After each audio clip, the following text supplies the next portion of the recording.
ব্যাটারির গায়ে একটা সংখ্যা লেখা থাকে। যদি একটু দেখাই,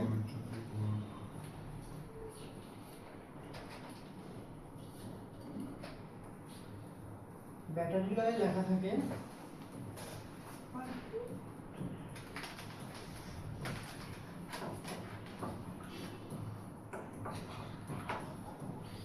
একটা ব্যাটারির গায়ে এরকম একটা সংখ্যা লেখা থাকে। আপনি যদি একটা দুইটা তিনটা এই তিনটা সংখ্যার মানে বুঝেন, তাহলে ওই পুরো ব্যাটারির ওভারঅল যা আছে, ইনপুট কত পাবেন, আউটপুট কত পাবেন, কতক্ষণ পর্যন্ত চার্জ ধরে রাখতে পারবে, কি পরিমাণ লোড চালাইতে এগুলো এখন লেখা দরকার। একটা উদাহরণ ব্যাটারি নিয়ে আলোচনা করলে এগুলো নিয়ে আলোচনা করবো। এই সবগুলোর মানে যদি আপনি বুঝেন, তাহলে এই ম্যানুফ্যাকচার কোম্পানি এই ব্যাটারি বলতে আপনাকে কি বুঝাইছে, আপনি ওর ভাষাটা তখন বুঝতে পারবেন। ঠিক আমাদের এইরকম করে ব্যাটারি গায়ে যেমন সংখ্যা লেখা থাকে, যেমন কুল্যান্টের গায়ে আমরা কি দেখছিলাম, প্রিমিক্স অথবা রেডি মিক্স বা রেডি টু ইউজ। যদি ম্যানুফ্যাকচার কোম্পানি আপনাকে বলে প্রিমিক্স, তাহলে আপনি কি মনে করবেন? যখন আমার ঢালা দিতে হবে। তার মানে আমি আপনাকে বুঝাইছি দেখে তো আপনি বুঝছেন যে প্রিমিক্স মানে এখন ঢেলে দিতে হবে, নন প্রিমিক্স মানে এটাকে মিশিয়ে তারপর ঢালতে হবে। তাহলে এই জিনিসটা যেহেতু ক্লিয়ার, এবার আমরা আসবো যে ইঞ্জিন অয়েলের ক্যানের গায়ে আসলে কি লেখা থাকে, এবং ইঞ্জিন অয়েলের ক্যানের গায়ে প্রতিটা লেখার মান যদি আপনি বুঝেন, তাহলে এই ক্যানের গায়ে ইঞ্জিন অয়েল ম্যানুফ্যাকচার কোম্পানি আপনাকে যা বোঝাইছে আপনি টোটাল ভাষা ক্লিয়ার। ক্যানের গায়ে লেখা থাকে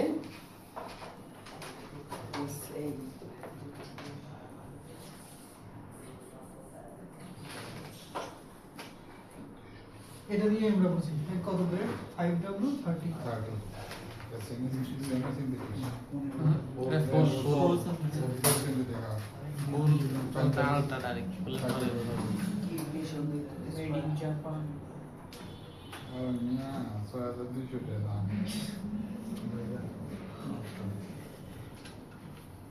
কয় লিটার? 104 লিটার।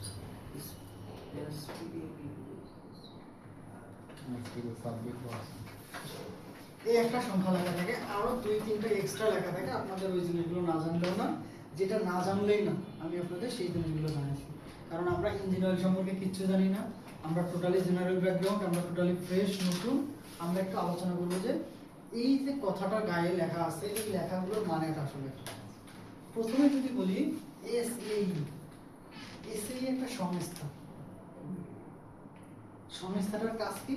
সংস্থাটার কাজ হচ্ছে যখন ম্যানুফ্যাকচার কোম্পানি গাড়ি বানায় এবং এই গাড়ি বানানোর পরে এই গাড়িটা আসলে কোন দেশে চলবে, এই দেশের এনভায়রনমেন্ট নিয়ে গবেষণা করে তারা তখন ওই ম্যানুফ্যাকচার কোম্পানিকে বলে যে আপনার গাড়িতে এই গ্রেডের ইঞ্জিন অয়েল দিলে সব থেকে ভালো হবে। তার মানে মোটামুটি এই সংস্থার কাজ হচ্ছে কোন ইঞ্জিন অয়েলের গ্রেড কত হবে সেটা নির্ধারণ করা। এসএই একটা সংস্থা যার কাজ হচ্ছে এই ইঞ্জিন অয়েলটার গায়ে যে লেখা আছে 5W30, এটা এমনটা না হয় 0W20 কেন হলো না, কারণ এসএই সংস্থাটা এর নাম দিছে। এখন কথা, ও কিভাবে বুঝলো যে এটার নাম কি? এই জিনিসটা বুঝবো আমরা। এখানে 5 বলতে কি বোঝায়, W বলতে কি বোঝায় এবং 30 বলতে কি বোঝাচ্ছে, তাহলে এইটা কেন আপনার গাড়িতে দিছে তখন আমরা এটা ডিটেইলস বলবো। এখন আসি এসএই যে আপনি বলতেছেন সংস্থা, আসলে এই সংস্থার কোনো পুরো নাম আছে না? এই সংস্থার ফুল নামটা আমরা লিখে নেব। সবাই প্রথমে এই লেখাটা লিখছেন, এবার প্রতিটা নিয়ে ডিটেইলস একটু লিখতে দেখেন। SAE society of automotive engineers, society of automotive engineers.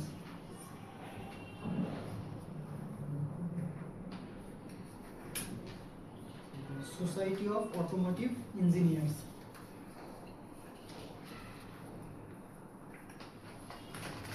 দেখেন এই সংস্থাটার কাজ হচ্ছে বা এই প্রতিষ্ঠানের কাজ হচ্ছে ইঞ্জিন অয়েলের গ্রেড নির্ধারণ করা। এই প্রতিষ্ঠানের কাজ হচ্ছে ইঞ্জিন অয়েলের গ্রেড নির্ধারণ করা। ভাইবাতে আমাকে প্রশ্ন করছিল যে এখানে যে 20W30 এটা আসলে দিছে কি? আপনি কি এই ধরনের প্রশ্নের সম্মুখীন হইতে পারেন।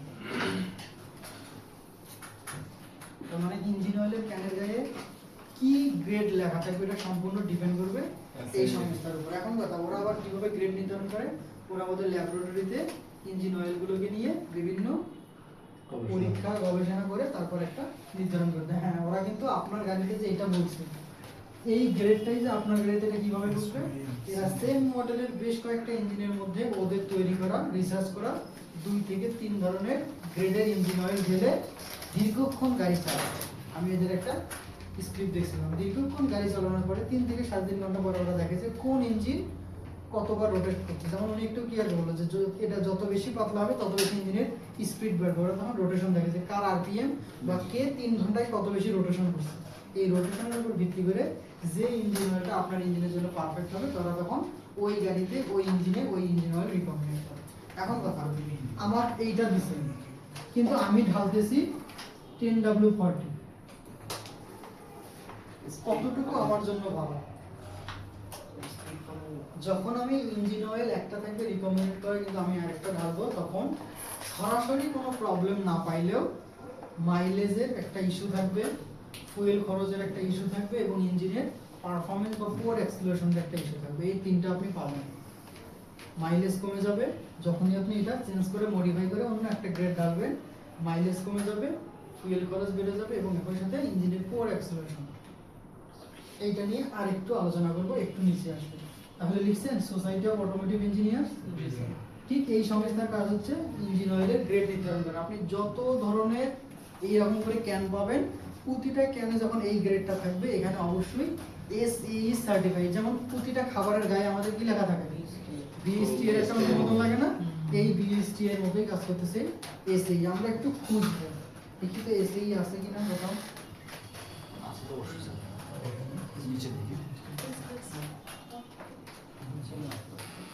এখানে আমাদের আরেকটা গাড়ি ক্যান আছে,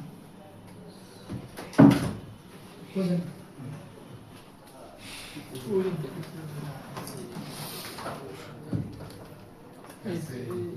এসই 20W50, তার মানে এসই বা সোসাইটি অফ অটোমোটিভ ইঞ্জিনিয়ার বলতে এই ইঞ্জিন অয়েলের ক্যানের গায়ে লেখা থাকবে 20W50।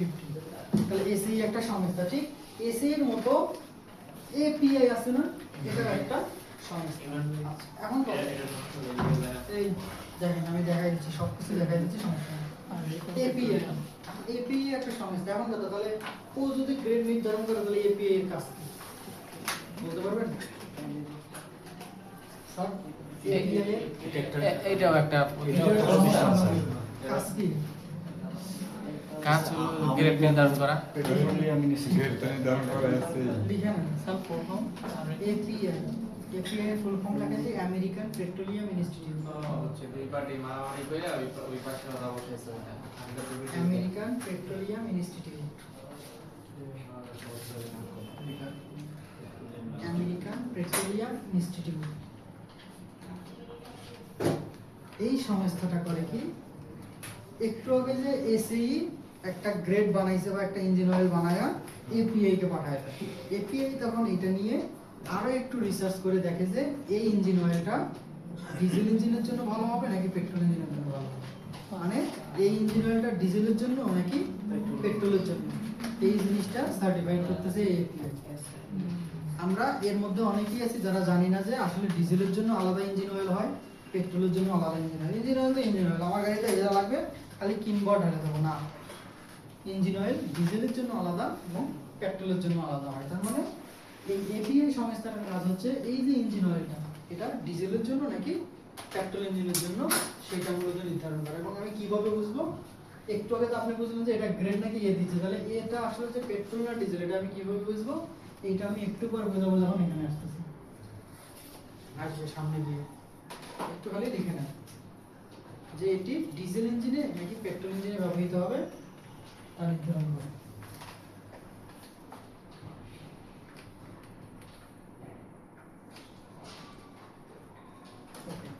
এই যে সংস্থা, এখন কথা আর দুই একটা সংস্থার নাম যদি একটু পরিচয় করে দিই, যেমন ডট। ডটও কিন্তু একটা সংস্থা যেটা কি করতেছে, গাড়ির সেফটি ব্যাপারগুলোকে ইনশিওর করতেছে। অর্থাৎ আপনি হেলমেটের গায়ে লেখা দেখবেন যে ডট, ডট সার্টিফাইড। আমাদের গাড়িতে ব্রেক সিস্টেমে কোন ধরনের ব্রেক ফ্লুইড ইউজ করবেন এটাও কিন্তু ডট নির্ধারণ করে দেবে। ডট 3 ইউজ করবেন নাকি ডট 4 নাকি ডট 5। ডট এর ফুল ফর্ম হচ্ছে ডিপার্টমেন্ট অফ ট্রান্সপোর্টেশন। লেখার দরকার নেই, এই ব্রেক সিস্টেমে আমরা আলোচনা করব। আরেকটা যদি নাম বলি, ডিপার্টমেন্ট অফ ইউরো এনক্যাপ নামে একটা সংস্থা আছে যেটা কি করে গাড়ির সেফটি এন্ড সিকিউরিটি সিস্টেমগুলো কি পরিমাণ আপডেট তার একটা রেটিং দেয়। এরা একটা গাড়িকে বিভিন্ন অ্যাঙ্গেলে অ্যাক্সিডেন্ট করে মার্কেটে ছাড়ার আগে অ্যাক্সিডেন্ট করায়া এই গাড়িকে 5 স্টার রেটিং এর মধ্যে একটা রেটিং দেয়। যে গাড়ির ইউরো এনক্যাপের লিস্ট যত ভালো বা রেটিং যত বেশি সেই গাড়ির দাম তত বেশি হওয়ার সাথে সাথে সেই গাড়িতে সিকিউরিটি সিস্টেম বা সেফটি সিস্টেমগুলো তত ভালো। তাহলে একজন গাড়ি অ্যাক্সিডেন্ট করায় কি পরিমাণ সেফটি সিকিউরিটি সিস্টেম আপডেট সেটা দেখায়, একটা গাড়িতে যে আমাদের সেফটি সিস্টেমগুলো আছে সেটা কি মানে কোন অ্যাঙ্গেলে ব্যবহার করা হবে সেটা দেখায়, একজন ইঞ্জিনিয়ারের গ্রেড, আবার এখানে আছে একজন ডিজেল ইঞ্জিনের জন্য না পেট্রোল ইঞ্জিনের জন্য, এক একজনের কাজ হচ্ছে এক এক রকম। এই জিনিস যদি বুঝে থাকেন এবার আমরা লিখবো 5। এখানে যে 5 সংখ্যাটা আছে এই 5 মানে অনেকেই আছে যারা বোঝে যে তার মানে মনে হয় 5 ডিগ্রি সেলসিয়াস তাপমাত্রা যদি কখনো আসে তাহলে এই ইঞ্জিন অয়েলটা বরফ হয়ে যাবে। বোঝে কি যদি আমার এনভায়রনমেন্টের টেম্পারেচার কখনো 5 ডিগ্রিতে চলে আসে তাহলে ইঞ্জিন অয়েলটা বরফ হয়ে যাবে। আসলে এইটা বলতে এটা বোঝায় না।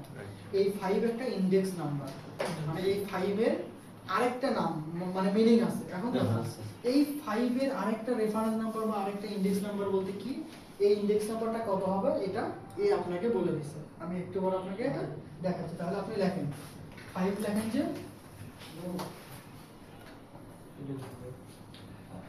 তাহলে ওখানে যখন 5 তাহলে এখানে 10 আছে না, এখানে 10টা কি ভিসকোসিটি আর ফ্লো টেম্পারেচার। আমরা এখানে অবশ্যই ইনডেক্স নাম্বার লিখব। এটা 10 বলতে 10 বোঝাবে না, এই 10 বলতে একটা মিনিং আছে, 5 বলতে 5 বোঝাবে, 5 এর একটা মিনিং আছে। লিখো যে ভিসকোসিটি আর ফ্লো টেম্পারেচার ব্র্যাকেট দিয়ে লিখব index number. 5 is viscosity at low temperature, অবশ্যই ব্র্যাকেট দিয়ে ইনডেক্স নাম্বার লিখব। এটা আসলে টেম্পারেচার বোঝায় না, এটা একটা টেম্পারেচারের একটা নাম্বার।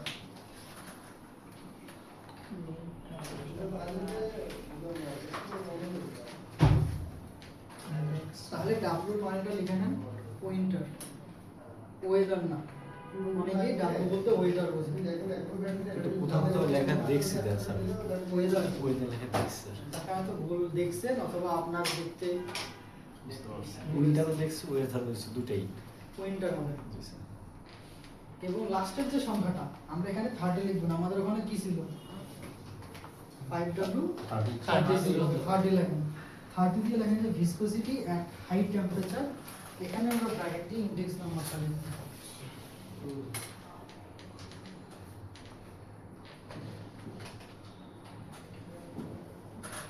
এর একটা রেফারেন্স নাম্বার আছে।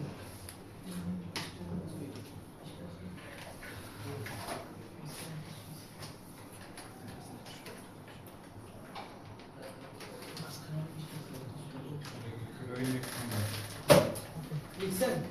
তাহলে এখন লো টেম্পারেচার ইনডেক্স নাম্বার বা হাই টেম্পারেচার ইনডেক্স নাম্বার এই জিনিস দুটো একটু যদি আমি একটু বোঝানোর চেষ্টা করি। আপনারা গুগলে গিয়ে যদি সার্চ দেন এসএই ভিসকোসিটি চার্ট তাহলে অসংখ্য আপনি চার্ট পাবেন এবং যে কোনো একটা যদি ওপেন করেন এই রকম একটা ভ্যালু আছে। এখানে আমাদের অনেকগুলো গ্রেড আছে। আমি যদি এতগুলো গ্রেডের মধ্যে আমরা যেটা নিয়ে আলোচনা করছি সেটা একটু খুঁজি। আমরা আলোচনা করছিলাম 5W30 এই যে 5W30, এই 5W30 এই 5 মানে বোঝাচ্ছে -30 ডিগ্রি সেলসিয়াস তাপমাত্রায় ইঞ্জিন অয়েলটা আমার বরফ হয়ে যাবে। এবং যদি এখানে আসি +35 ডিগ্রি সেলসিয়াস তাপমাত্রায় ইঞ্জিন অয়েলটা আমার ভেপার হবে। এখন কথা এখানে যে আপনি -30 +35 এই জিনিসগুলো কি এনভায়রনমেন্টের টেম্পারেচার নাকি ইঞ্জিন অয়েলের টেম্পারেচার? এনভায়রনমেন্ট স্যার এখানে আপনি যে 30 পাইলেন +30 আর এখানে যে -30 পাইলেন, এই 30 বা এই 40 এর মানে কি এনভায়রনমেন্টের টেম্পারেচার না ইঞ্জিন অয়েলের টেম্পারেচার?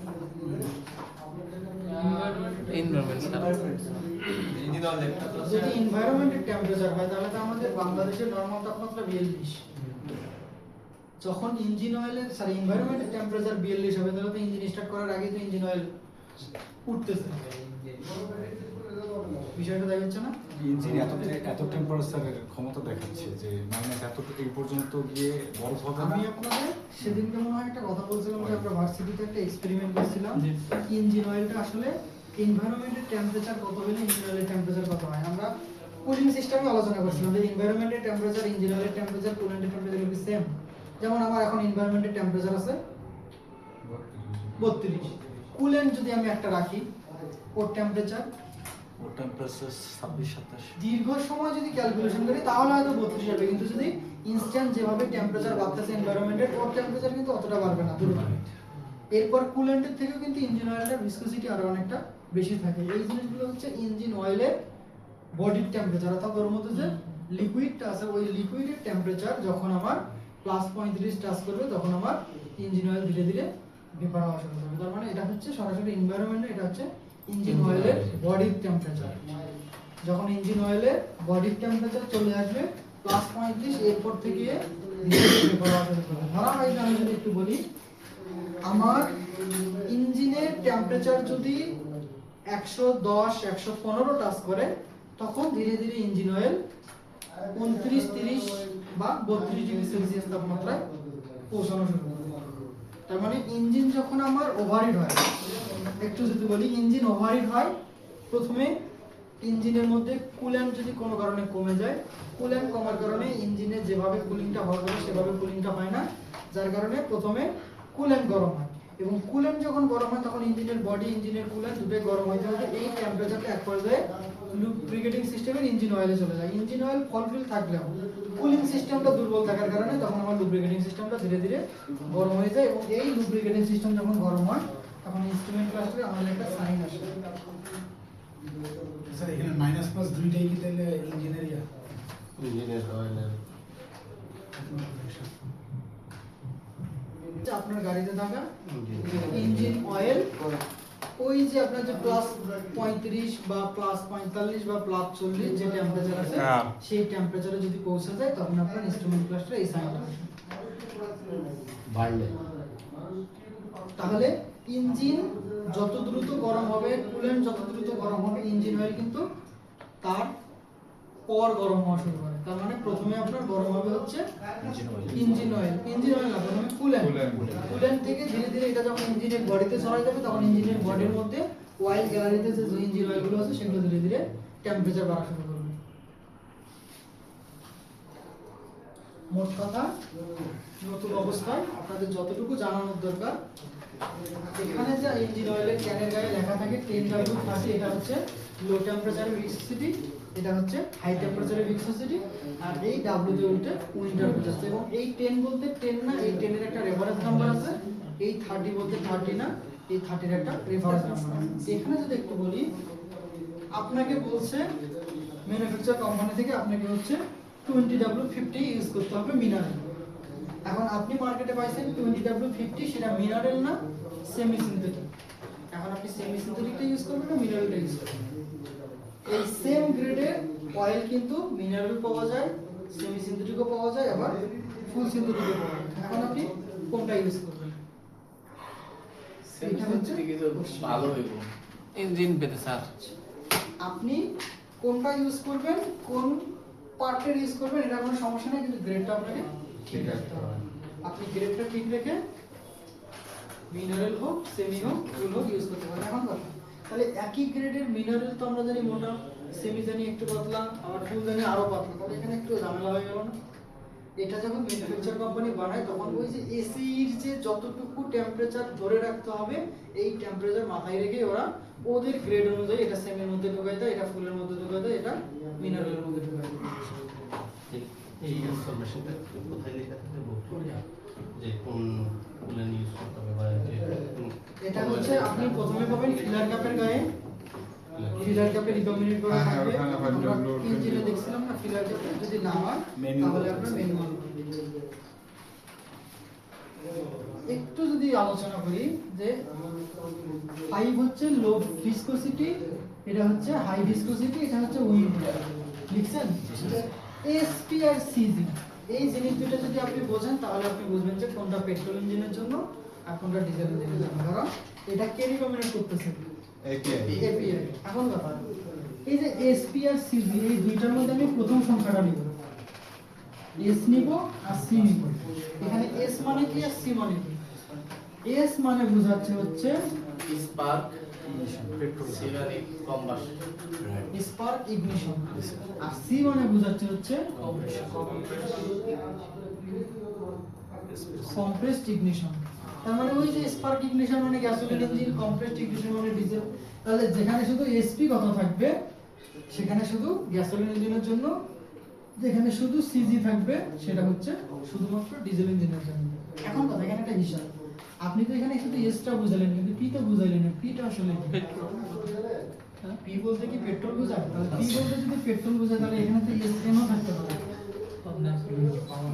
এস এন প্লাসও থাকতে পারে, এস এও থাকতে পারে। পরের যে সংখ্যাটা এটা হচ্ছে manufacture date. Manufacture date, manufacture date মানে আপনি এটা পরে আসতেছি, এই পরে দুইটা সংখ্যা পরে আসছে। আবার প্রথম দুইটা সংখ্যা বুঝছেন তো? একটা কম্প্রেশন ইগনিশন বোঝাচ্ছে, একটা স্পার্ক ইগনিশন বোঝাচ্ছে। তার মানে শুধু আপনার গাড়িতে এটা লেখা আছে বা আপনার ক্যানাডায় এটা লেখা আছে, তার মানে অবশ্যই এটা শুধুমাত্র গ্যাসোলিন ইঞ্জিনের জন্য। অথবা শুধু ওইটা লেখা আছে, তার মানে এটা শুধুমাত্র ডিজেল ইঞ্জিনের জন্য। এবার পি এবং জি, এই পি মানে কি আর জি মানে কি এইটা যদি একটু বুঝাই তাহলে আপনাকে আমি একটা স্লাইড দেখাবো। এটাও চাইলে আপনি গ্রুপে গিয়ে ম্যানুফ্যাকচার ডেট দিয়ে সার্চ দিলেই পাবেন। এখন কথা এখানে কি আছে, যেমন এই যে S A, S B, S C, D E F G, তার মানে প্রথমে এসটা কি ঠিক আছে না? কিন্তু এস এর পরে কিন্তু সংখ্যাগুলো এ বি সি ডি করে আসছে। এই প্রথম এস মানে বোঝাচ্ছে স্পার্ক ইগনিশন, তার মানে এটা শুধুমাত্র গ্যাসোলিন ইঞ্জিনের জন্য। এবং পরের যে সংখ্যাটা এটা হচ্ছে ম্যানুফ্যাকচার ডেট, অর্থাৎ ওই ইঞ্জিন অয়েলটা যখন বের করা হয়েছে তখন এটা যে ভার্সন থাকে না, বললাম যে ওয়ান ভার্সন চলছে 2013 থেকে 2017, টুতে আসছে 18 থেকে 2022, 22 এর পর আরেকটা ভার্সন আসছে, ঠিক এইরকম একটা ভার্সন বা ম্যানুফ্যাকচার ডেট। এখন আসি যে ইঞ্জিন অয়েলের ক্যানের গায়ে এস এ লেখা আছে, এস তো আমি বুঝি পেট্রোল ইঞ্জিনের জন্য বা গ্যাসোলিন ইঞ্জিন। এ বলতে বোঝাচ্ছে যে ইঞ্জিনের শুরু থেকে 1930 সাল পর্যন্ত ইঞ্জিন অয়েলে আমরা এটা ইউজ করতাম। এরপরে যখন এর মধ্যে কিছু পরিবর্তন আনা হয়েছে সেটা এস এর পরিবর্তে এস বি হয়ে গেছে। বি চলছে কতদিন? 30 থেকে 51। বির পরিবর্তে যখন সি আসছে তখন 51 থেকে 67। সির পরিবর্তে যখন ডি আসছে 67 থেকে 71। তাহলে আমরা আমাদের ওখানে কি লিখছিলাম? এসপি। তাহলে এসপি তে যদি যাই এখানে কি এসপি লিস্ট আছে? নাই। এন এর পরে তো পি নাকি? তার মানে আমাদের এখানে এন পর্যন্তই ম্যাক্সিমাম। তাহলে আমার একটা ক্যানের গায়ে লেখা আছে এস এম। এস এম যদি হয় তাহলে এম চলছে 2007 থেকে 2011। এখন গাড়িতে আমি যদি বলি একদম সর্বোচ্চ লেভেলের আপডেট যেটা, সেটাতে লেখা থাকবে এসপি প্লাস। এসপিটা চলছে 2022 সাল পর্যন্ত এবং 23-24 এর পর থেকে এখন এসপি প্লাস চলতেছে। এখন এখানে আমার কি লেখা আছে? এসপি তার মানে এটা শুধুমাত্র গ্যাসোলিন ইঞ্জিন। কিন্তু আমি যদি বলি এই ক্যানটা, এই ক্যানের গায়ে দেখেন তো এপিআই SG/CD, তার মানে এটা চাইলে আমি গ্যাসোলিন, চাইলে আবার আমি ডিজেল ইঞ্জিনে ইউজ করতে পারবো। তাহলে অবলিক যদি থাকে তাহলে আপনি ইউজ করতে পারবেন, যদি অবলিক না থাকে তাহলে এটা সম্পূর্ণ আলাদা আলাদা। এইটা যদি বুঝে থাকেন, এবার মনে করেন আপনার গাড়িতে 2015 মডেলের একটা গাড়ি আপনাকে ইউজ করতে বলছে 5W30। এই শুধু এতটুকু রিকোয়ারমেন্ট। এখন এই 5W30 এটা চাইলে আপনি SAও ব্যবহার করতে পারেন, SCও ব্যবহার করতে পারেন, SFও ব্যবহার করতে পারেন, Lও করতে পারেন বা Nও করতে পারেন। কোনটা করবেন? যত লেটেস্ট যেটা আছে সেটা হতে পারে। চেষ্টা করবেন আপনার গাড়ির ম্যানুফ্যাকচার কোম্পানির মডেলের সাথে মিল রেখে ইঞ্জিন অয়েলটা ব্যবহার করা। তাহলে আমি যদি বলি 15, তাহলে 15তে অবশ্যই SN। এখন কথা, আমার SN পাওয়া যাচ্ছে না, আমার আছে SM অথবা একটা আছে SP। এইটা যদি কোনো কারণে না পাই তাহলে আমি কোনটা ইউজ করব? সেক্ষেত্রে না পিছায়া আপডেট সামনের দিকে আনবো। তার মানে আমি যদি এত কিছু মাথায় না রাখি, এখন একদম যেটা সর্বোচ্চ লেভেল আপডেট সেটা ইউজ করে দিতে হচ্ছে, সেটাই না। এখন আমার যে 2003 যে কি ছিল এটা তো মাথায় না থাকতে পারে, সেক্ষেত্রে এখন গ্যাসোলিন ইঞ্জিনে যদি বলি, হ্যাঁ ওইটা পাওয়া যাবে না পাওয়া যদি না যায় সেক্ষেত্রে ওই যে বলে দিলাম যে সর্বপ্রথম আপনার কাজ হচ্ছে আপনার যে গ্রেডটা রিকমেন্ড করা থাকবে চেষ্টা করবেন ওই গ্রেডের সাথে মিল রেখে ইঞ্জিনিয়ারের ম্যানুফ্যাকচার ডেট নেওয়া। যদি কোনো কারণে ওইটা না পাওয়া যায়, না পিছায় সামনের দিকে যাবেন, তো এত কিছু মাথায় না রেখে এখন কত চলতেছে এসপি প্লাস, আপনি এসপি অথবা এসপি প্লাস ইউজ করলেন। নুরুল স্যার যে গাড়িগুলো আছে সেই গাড়িগুলোতে এই এসপিটাই দিচ্ছে। বাংলাদেশে এখনো সেভাবে এসপি প্লাস পি চলতেছে। এন পার হয়ে গেছে, এন চলছে 2010 থেকে 11 থেকে, 11 থেকে সর্বোচ্চ 18 পর্যন্ত। এরপর 18 19 পর থেকে এসপি বা এসপি প্লাস। তাহলে এইটা যদি এর মানে হয়, তাহলে আমরা যে আরেকটা লিখছিলাম এখানে পি যদি ম্যানুফ্যাকচার ডেটা, তাহলে 0 সেম। আমি যদি একটু একটা ডিজেলের স্লাইড থেকে আসি আপনাদের, এটা হচ্ছে আমাদের পেট্রোলের লিস্ট, কবে থেকে কোনটা কতদিন চলছে। এখানে যদি আসি সিজি, যেমন এখানে সিজি আছে, আমার ক্যানের গায়ে লেখা আছে সিজি, তার মানে ওটা চলছিল আমাদের 1595। আর ডিজেলে কিন্তু এভাবে এখনো আপডেট হয়নি, যতটা আপডেট আমাদের পেট্রোলে হয়েছে। কারণ ডিজেলে তো মোটরটা ইউজ করা হয়, মানে মিনারেল বা ভিসিবিলিটি বেশি। মিনারেল ফুল কিন্তু ইউজ করা হয় না সেভাবে, কারণ ফুল ইউজ করলে ওদের মেইনটেনেন্স কস্ট অনেক বেড়ে যাবে, পাশাপাশি ইঞ্জিন ওভারহিট হওয়ার চান্স অনেক বেড়ে যাবে। কিন্তু আমাদের গাড়িতে আপনি চাইলে যত পাবেন। তো আমাদের ম্যাক্সিমাম যেটা হয়, সহজ ভাষায় যদি বলে যায়, আপনার গাড়ি যদি 2002 থেকে 2015-16 মধ্যে হয়, তাহলে আপনি সেমি সিনথেটিক্যাল ইউজ করবেন। এবং আপনার গাড়ি যদি হাইব্রিড অথবা আপডেট মডেলে চলে আসে, তাহলে আপনি সরাসরি ফুল সিনথেটিকে চলে যাবেন। শুধু আমি বলি না, এটা আপনার গাড়ির নোট বইয়ে বা হ্যান্ড নোটে লেখা থাকবে।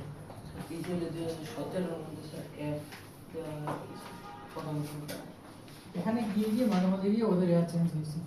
এটা বলতে ডিপেন্ড করবে এপিআই মডেল প্ল্যান হতে পারে। নরমালি হ্যাঁ, যদি এস কখনো চেঞ্জ হবে না। পেট্রোল থাকলে বা গ্যাসোলিন হলে এস থাকবে, ডিজেলের ক্ষেত্রে এটা তো হাইব্রিড ছাড়া যে কোনো গাড়িতে সেমি সিনথেটিক। হ্যাঁ মোটামুটি। আপনি যদি বলেন আমি ফুল সিনথেটিক ইউজ করব, সেক্ষেত্রে কি হবে? ধরলাম যে আপনাকে বলছে মোটরটা ইউজ করতে, আপনি পাতাটা ইউজ করতেছেন, তাহলে আগের থেকে আরপিএম বেড়ে যাবে। আরপিএম যখন বাড়বে, যে অ্যাক্সিলারেশনে আপনার 3000 আরপিএম থাকার কথা, সেখানে 3500 আরপিএম। তার মানে ইঞ্জিনের ব্লাস্ট বেশি, ইঞ্জিনের স্পিড বেশি, ইঞ্জিন কিন্তু দ্রুত হিট হওয়ার সম্ভাবনা থাকে, দ্রুত হিট। এবার আপনাকে বলছে পাতলাটা ইউজ করার জন্য, কিন্তু আপনি ভাইটা ইউজ করতেছেন, তার মানে মুভিং পার্টসগুলো সেভাবে চলতে পারবে না। মুভিং পার্টসগুলো যখন নিজেদের মতো করে চলতে পারবে, তখন সবকিছু আঠার মতো টানে ধরবে না। যখনই টেনে যাবে, তখন প্রথম যেটা হবে ফুয়েল খরচ বাড়বে, কারণ ইঞ্জিনের আরপিএম কমে যাবে। যে অ্যাক্সিলারেশনে গাড়ি 60 ওঠার কথা, সেই অ্যাক্সিলারেশনে গাড়ি এখন 40 বা 45 উঠতেছে, যার কারণে মাইলেজ কমে যাবে, পোর অ্যাক্সিলারেশন, পাশাপাশি ইঞ্জিনের ফুয়েল খরচ বাড়ার চান্স থাকবে। এই জন্য প্রথম কাজ হচ্ছে ম্যানুফ্যাকচার কোম্পানি আপনাকে যেটা সাজেস্ট করবে ওখানেই থাকা।